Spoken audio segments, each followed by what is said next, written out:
কয়েকদিন আগে বীরভূমের মুরারই থেকে নলহাটিতে দিদিমার বাড়িতে বেড়াতে গিয়েছিল এক নাবালিকা। পরিজনদের দাবি, শুক্রবার সন্ধে মনসা মঙ্গলের গান শুনতে বাড়ির বাইরে যায় ওই বালিকা।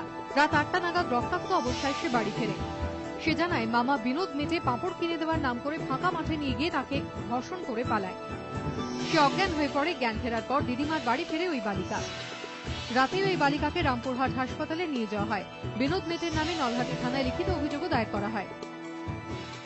পাঁপড় দেওয়ালে কেটে গেছে, পাঁপড় কিনে দিয়েছে, দিয়ে মাঠে থেকে নিয়ে গেছে।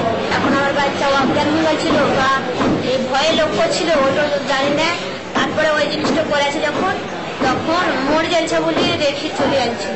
তখন আমার বাচ্চা তারপরে জ্ঞান যখন আছে উঠি বাড়িতে ছুটি আছে।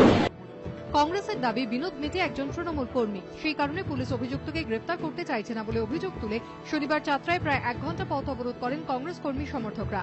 নাকাল হন সাধারণ মানুষ। পরে বিনোদকে গ্রেপ্তার করে পুলিশ। তৃণমূল কংগ্রেসের কর্মী বলে তাকে এখনো পর্যন্ত গ্রেপ্তার করা হচ্ছে না। এর প্রতিবাদে ওখানে আমাদের স্থানীয় কংগ্রেস কর্মীরা, স্থানীয় কংগ্রেসের নেতৃত্বে নলহাটি মুরারই রাজ্য সড়কের ওপর 1 ঘন্টা পথ অবরোধ হয়েছে। পুলিশ প্রশাসন ওই অভিযুক্তকে গ্রেপ্তার করতে না পারে, তাহলে আমরা বুঝবো যে পুলিশ প্রশাসন তৃণমূলের কর্মী বলেই, তৃণমূলের মদতপুষ্ট বলে তাকে গ্রেপ্তার করছে না।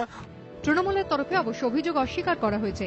গোপাল চট্টোপাধ্যায়ের রিপোর্ট, এবিপি আনন্দ, বীরভূম।